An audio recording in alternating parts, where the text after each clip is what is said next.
What's up, everyone? Back for another beer review, and today I'll be reviewing yet another beer from Hop Butcher for the World, and they are out of Chicago, Illinois, and this is a River in Reverse. So they're calling this one a Chinook and Mosaic-hopped Double IPA. Comes in at 8% alcohol by volume, no IBUs listed in time of review.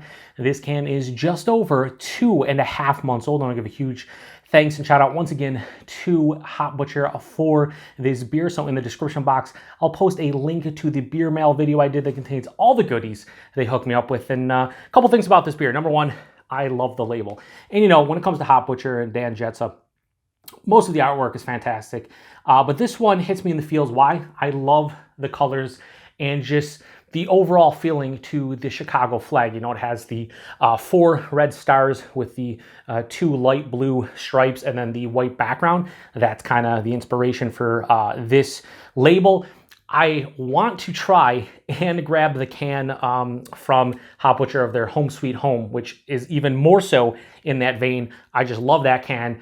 This one's awesome as well. Now, the name of it is a nod or paying homage to the Chicago River, which they reversed the flow to the Mississippi back in 1900. So pretty cool overall. As far as the beer goes, Chinook and Mosaic-hopped Double IPA. I'm feeling like this might be old school. Chinook and Mosaic, I don't know. Maybe an old school beer with a little bit of new school influence. I don't know. Didn't look at the tasting notes, so I have no idea what they're going to say about it, but that would be my guess.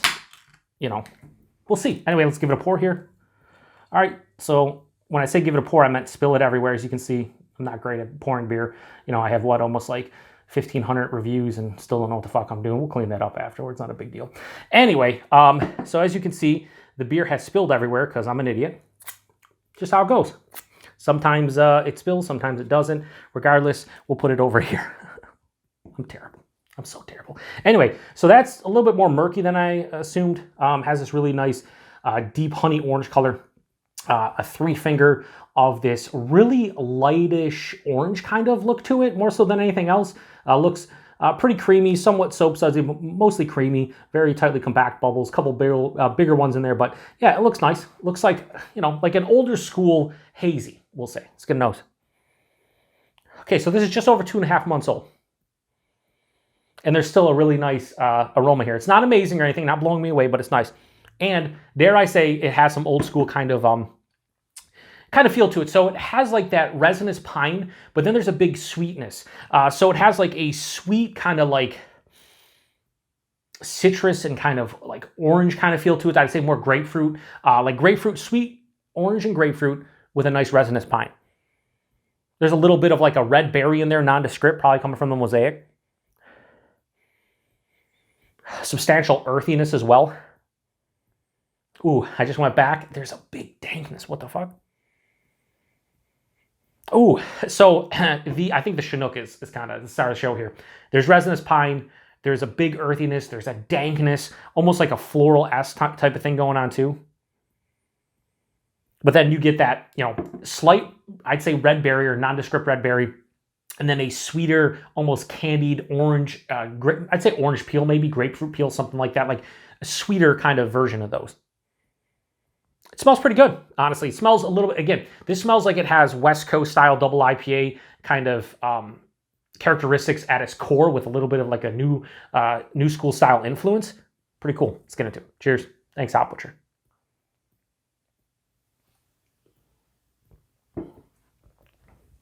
Wow. It's a real fun beer. There's a crazy balance to this one. Like I haven't experienced this lately.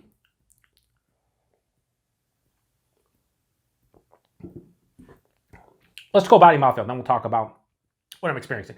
Body on this one, higher side of medium, lower side of full. There's more heft just making up words. More heft. It's more of a there's more. I'm just blown away. It's just more heft, more oomph to the beer. It has a little bit of more of a like thicker kind of feel to it, but not crazy. It's just higher side of medium, lower side of full. Hemph. The mouthfeel, it's carbonated. It has a nice effervescent kind of old school kind of feel to it. but there is a nice soft kind of smoothness too on the back of the palate. So body and mouthfeel, really nice. The taste, why I'm saying the balance is, I've never had anything. It's like the two sides, or maybe even the three sides, are kind of fighting for supremacy. And what's happening is, I don't know who's winning. They're still fighting. So right at the forefront, I'm hit with a nice kind of like bready malt sweetness, but it's also intertwining with that orange, that like candied orange peel I was talking about in the nose, a sweeter like pink grapefruit, maybe even that red berry. Like it's sweet at the front of the palate. So it's the malt sweetness with that fruity kind of character. But right after that, about halfway through the palate, there is this big blast of bitterness. It's a resinous pine, dank, earthy, floral bitterness. And it's still on my tongue, but here's the thing. I would say that's moderate to like full on like firm bitterness in the middle of the palate. But on the finish, what happens is that sweetness dives underneath the palate and then hits me again on the back. So it's like the bitterness goes like this. You know what I mean? There's a dip there, like almost like a roller coaster dip at the end, where I thought this was going to finish like full on bitter, but it doesn't. It finishes moderately bitter because that sweetness kind of hits on the back of the palate. And when I'm hit on the back of the palate is a little bit of like a pineapple thing going on. It's semi-dry. I like the sweetness that hits twice, and I'm glad it hits that second time on the finish, because I think this one would be a bit too much for me bitter-wise if I was to not have that second blast of sweetness on the back of the palate. Yeah, this is good. Pour the rest in here just in case. You never know, right? Maybe you'll change something up here. Who knows? Put it back down. Go one more sip, and then we'll rate it. Yeah, 8%. I can tell this is double IPA, probably in the realm of like a 7.5%, 8% beer. So it doesn't necessarily hide the alcohol, but it really doesn't need to. Yeah, not much more to say about it. So a river in reverse from Hop Butcher. I'm going to give that a straight 4 out of 5. I think that's a very solid, old school kind of West Coast style IPA with a little bit of a new school influence. And now I'm looking at the tasting notes on the back. They say sweet pine. I would say resinous pine, but maybe it's because of that second blast of sweetness on the back of the palate. Maybe that's where they're saying it kind of like gets sweeter at the end. Who knows? Candied grapefruit. I may have said candied grapefruit. I said candied orange peel, but some kind of candied citrus feeling in the beer. And then last but not least, juicy tropical. I'd say, I got a little bit of that pineapple on the back end, a little bit of berry, but I wouldn't necessarily say juicy in this beer, at least for what I'm drinking. But overall, I think they did a pretty good job with it. So price point, availability, Hop Butcher showing up all over the place.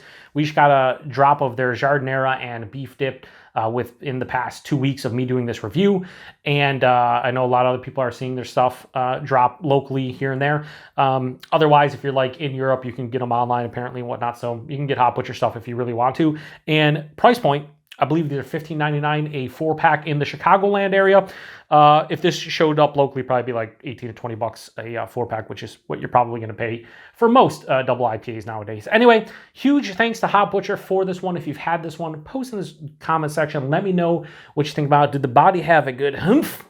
The humph? Did the body have a humph? Did I'm fucking making up words, and I'm making up words that are terrible. Like not even good made up words, just don't ever listen to my reviews. Don't listen to me in general. It's terrible. Anyway, appreciate everybody stopping by for another beer review here on the Beer Patrol. To the next one.